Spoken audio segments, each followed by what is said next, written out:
pretty grim out here. A lot of fatigue. I'm really cold. Bit of morale again. Absolutely broken.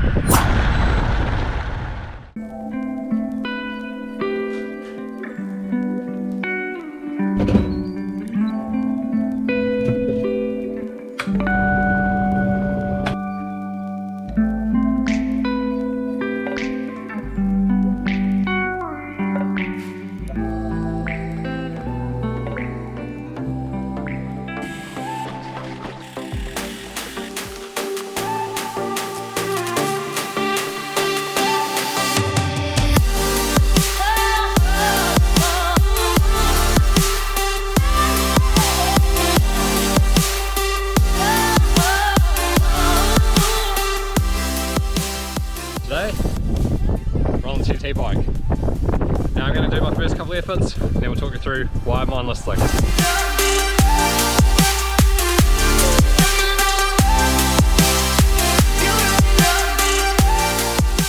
It is incredibly windy out here today, so let me show you the two efforts I just did.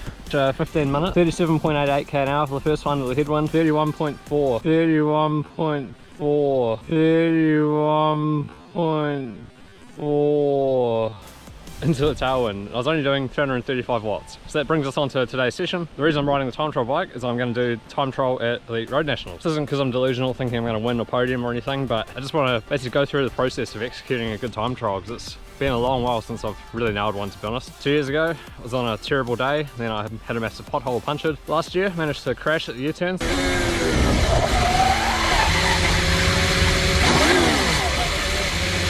Slipped on some gravel, so it'd just be nice to really get one actually out of the belt and do well. The aim of this session is just to accumulate time and position at a decent power output, so 335 watts for 2 by 15 minutes so far. Next up, 2 by 7.5 minutes, and not actually aiming to raise the power for these, and then after that will be 3 by 5 minutes, and again sort of maybe raise the power a touch for them, but not very much. So the aim is just to maintain that position under the sort of power output, and that's why the efforts are getting shorter as I'm fatiguing. And so in total we'll get an hour of kind of tempo sort of sweet spot, if you want to call it that, in TT position. Let's go do it.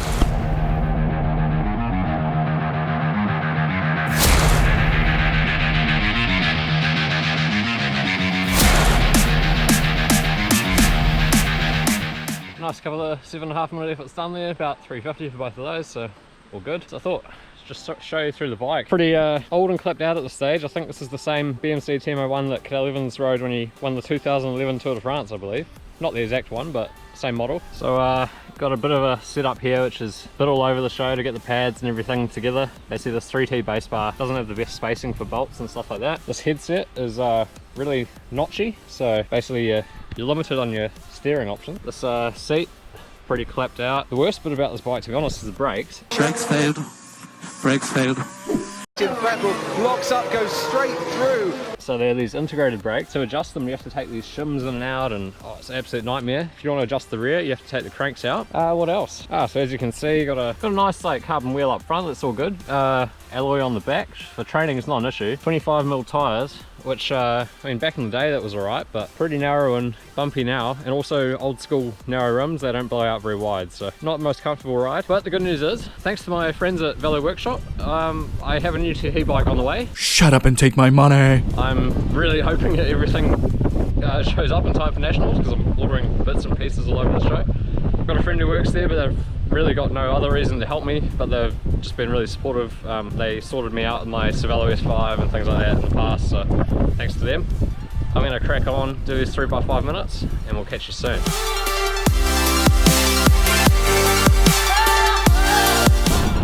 Well, I got those done. Can't say I was super happy with how it felt, to be honest. Got them done fine, but feel the legs loading up a bit. You can tell I haven't done the work in this position yet. This is only the second ride on this bike in basically a year. Well, not second ride, sorry, second interval session. Yeah, so I guess the main takeaways I wanted to point out about that session were, even though the efforts by the end were quite short, they don't need to be full gas. Not every session needs to be full gas. Not every effort needs to be full gas. The other thing that made that particularly challenging, being so windy, even if the cadence is the same, which it wasn't, into the headwind and the tailwind, it's got this different inertia basically, and it changes the mechanics of the pedal stroke a lot. when you're going really slow into that headwind versus going really fast in the tailwind. And it's somewhat similar to when you're on a climb versus on the flat. It's actually quite good to be able to work on that.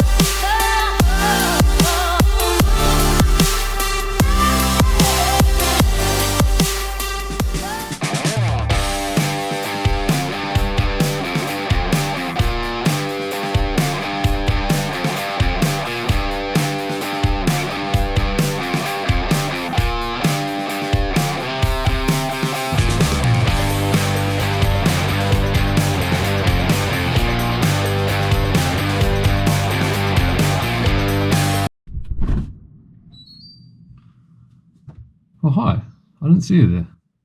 It's a big day today, so we've got a nice outstanding breakfast. This is absolutely terrible.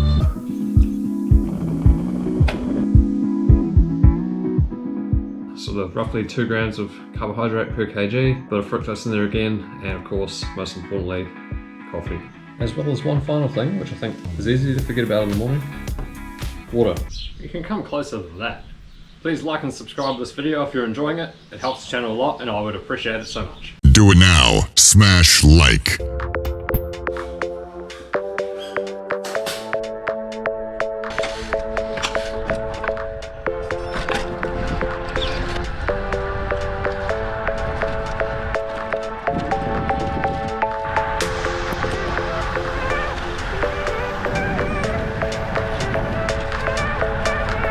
This is a big day, one I'm hoping I can actually achieve everything I've got planned. There's 4 things I want to talk through today. So first of all, what are these efforts? Second, talk a bit about block training. Why am I stringing these 3 days together like this? Third, what is the purpose of these efforts? And finally, what is something a little bit unique and perhaps counterintuitive about these efforts, particularly if you watched my previous video. I'm going to knock out this first set and then we'll start going through that list.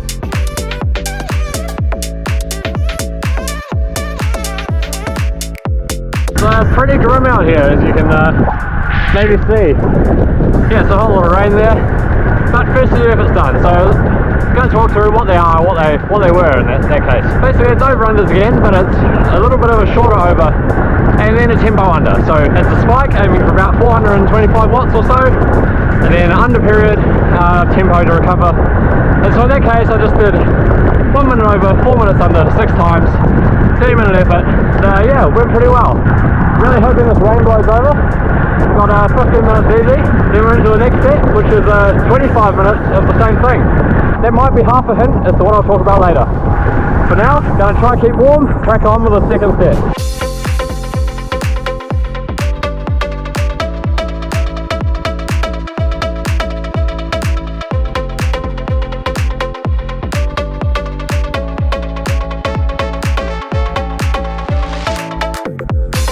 Effort 2 down, can feel it adding up already, I gotta say. So that's effort 2 of 5. Block training, what is it? Well, there's a lot of ways you can slice the list. So you could talk about maybe several weeks where you're focusing on one particular aspect. You could talk about just linking several days of training together. Talk about a period with a lot of intensity within it. Or you could talk about what I'm doing here, which is just linking multiple solid days of training together. So what's the benefit of this? So the main reason to do this is basically to create an overload. System overload. And I think the fitter you are, the more important this is. If you're less well trained, just one hard session is going to give you a lot of benefit. If you're really well trained, you're going to have to really create more stress, more overload in order to get that adaptation. So we're going to link multiple days of hard training together like this and really create a big stress and then actually drive things forward. Still pretty grim out here. I thought I saw a ray of light over there, but I think I was imagining things. It looks like it's kind of set in now. Quite good to actually do some training in the rain. There's a few corners on the slope, things like that, and while you got to be safe, you're going to race in the rain, you're going to have to learn to corner in the rain and follow people faster than you in the rain, so it's a good opportunity to just get a feel for it. I'm about to crack on with effort 3 of 5, it's another 25 minutes.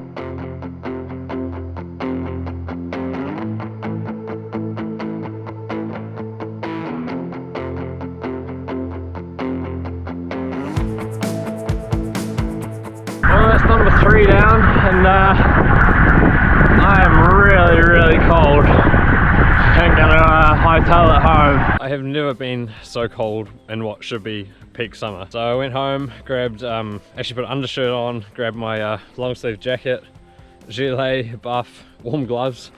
I was so cold. I Could not believe it was that cold in summer. Then I rode for a bit just to get going again. Just cracked on with the fourth effort because I felt I needed it to warm up. But now the rain has actually blown over and I'm already overheating, so it's all good. I can start taking the stuff off again. But oh wow, I'm glad to be overheating compared to what I felt like before. So what was the purpose of these efforts? Basically, like my previous video, the efforts I was doing at the start of that, link in the description to that video below. So you're doing these overs to create some lactate, generate that in the muscle and probably get into the blood as well. And then go under threshold recovery, and then have to use that lactate as fuel while still riding quite hard. These overs are quite a bit shorter than what I was doing the other day, but there's just a lot of them and it just adds up over time. And then, like I said, this is basically a block training, so 3 days hard, did efforts yesterday, so just that cumulative load is getting here as well. So I'm going to take some of this warm gear off, crack on with the last effort, and then I'll talk you through that last bit of the session about why I think there's something a little bit unique that you might not expect about how I've done this session.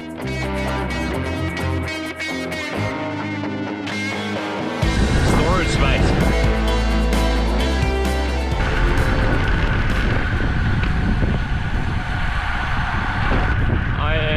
Absolutely broken. System failure. Oh. Warm though. Very warm. Something you might not expect about how I structured this session. So like I said at the start, 1 minute over, 4 minutes under, aiming for 4:25 or so for the over and 3:45 for the under, and did that for 30 minutes. Now the next set, 25 minutes, and I dropped 5 watts off the recovery power. Now the next set, I went down to 30 seconds for the over and dropped another 5 watts off the recovery power. The next set was only 20 minutes. I dropped another 5 watts off the recovery power. The last one, I dropped the overs to 15 seconds and dropped about 10 watts again off the recovery power. Now, why have I done this? Shouldn't you be doing your hardest efforts at the end of a session? Well, that is one way to do it, and it's like I did in my previous video, did the hardest efforts at the end. But it doesn't always need to be the case. And the reason for this is as you fatigue during a session, particularly your high intensity ability is going down, but also your thresholds are dropping with it. Say threshold was 380 watts at the start, it's not 380 watts at the end, it's much lower than that. And so if you keep riding at the same intensity, you're just going to be going so much harder than you think. And a day like today, I got 2 hours in of those tempo over-unders, and if I hadn't dropped the intensity, I simply could not have got that much work done. What are you trying to achieve with the session? Is it hard work at the end, or is it accumulating a large amount of work, in which case you need to make some compromises in order to achieve that much work? We're about to head home, jump in a hot bath for a bit. Now this is not going to be a long heat session. Like any training, you don't train hard every day. When you're doing heat acclimation, it doesn't need to be full gas every day. Sometimes you just got to maintain things.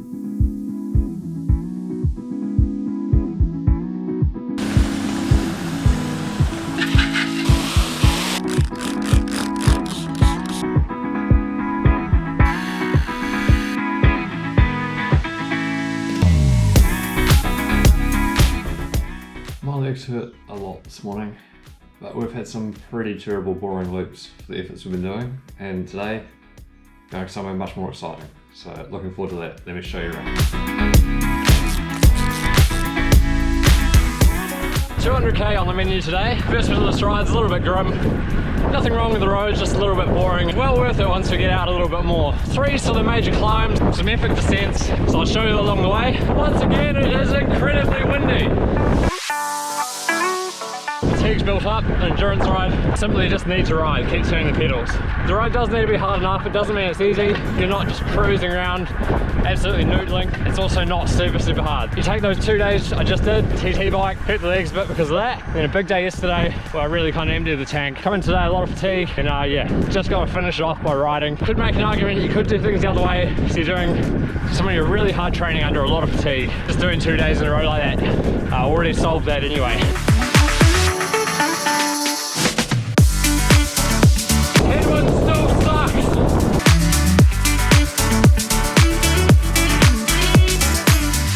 First climb of the day here on a Kiwi road, just a couple of K. So nutrition for this ride. Just been through Otaponga, which is one of only 2 towns on this ride, the other being Karongia, and I didn't stop to get anything. So I'm hoping the Oparau Roadhouse is open, which should be, I think, about 110, 120k in. So far I've not been smashing the carbs too much. Had about 70 grams in about 2 hours. If you saw my nutrition mistakes video, you sort of talked about ramping carbs up over a ride like this. Now for today, this probably wouldn't actually be too much of an issue because there's no way that I managed to fill my glycogen stores up from the past 2 days, to be honest. So I'm probably already quite depleted going into it. But one thing to consider is that it was probably only 45 minutes or so between finishing breakfast and getting on the bike. And that breakfast I had this morning, so basically porridge, rolled oats, it's relatively slow digesting, so you're actually going to be basically drip feeding it into the system as you go. So you kind of need to consider breakfast almost as some of your on-bike nutrition given that. But as we go along, we'll definitely be ramping up the carbs a lot. So by the end we'll be going for some pretty high intake.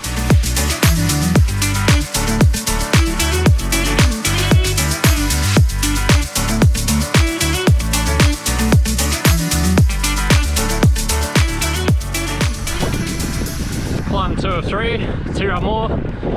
So same as on that 300k ride from a bit over a week ago. 10% average gradient left the last k and a half or so, but the hard bit of this climb is about 4k. But it starts off quite easy and it's hard at the end. This section right now, 12%. It's camera doesn't do it justice how far down that is. So you don't need to be worried about going hard at times on an endurance ride. You're not going to throw up all your gains or anything like that. To be honest, a little bit of effort on a climb like this, it's good to give it some variation. And to be honest, on a day like this, when you're a little bit tired, it just helps to basically force you to keep pressing a little bit.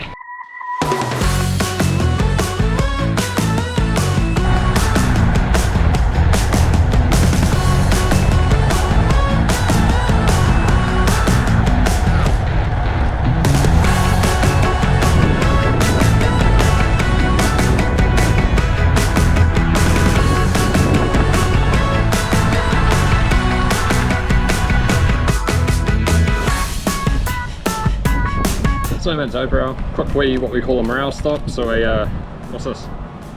Original Foods strawberry muffin and a blue V to make sure the heart keeps pumping. Then we've got one climb to go, and it's got a little bit of a special twist to it. So I'll show you that when we get there.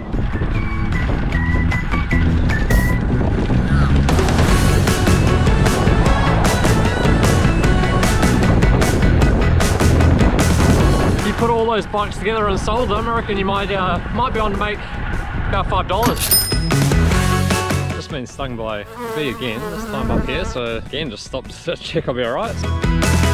Seem to be okay, so back riding. Can definitely feel there's going to be some swelling there in the front of my chest, which is going to be really annoying the next couple of days, but better than the alternative. A little bit of a drag up here, bit of a dip down, and this next climb, so let's go hit it.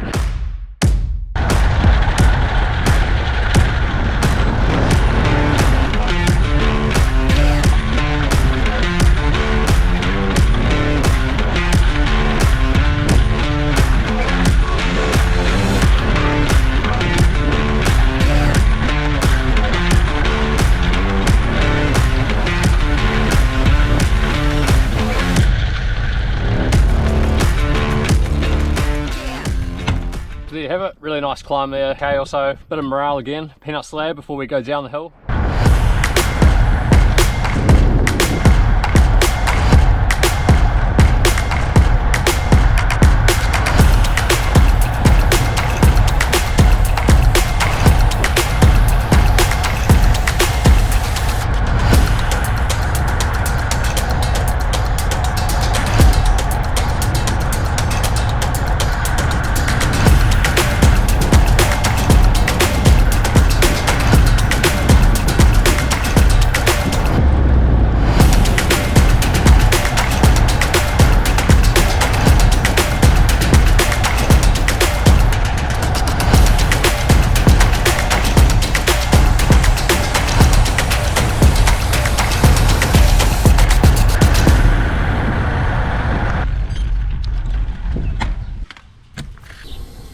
Definitely needed that water stop. I doused myself with pretty much all my water I had left to try and clean up when I got that beast thing. Just haven't had any pure water, I've just had mix for that whole climb, and it was getting pretty hot and dusty. Downhill now, sort of just rolling hills, flat, tailwind, 65k to go, should be really nice.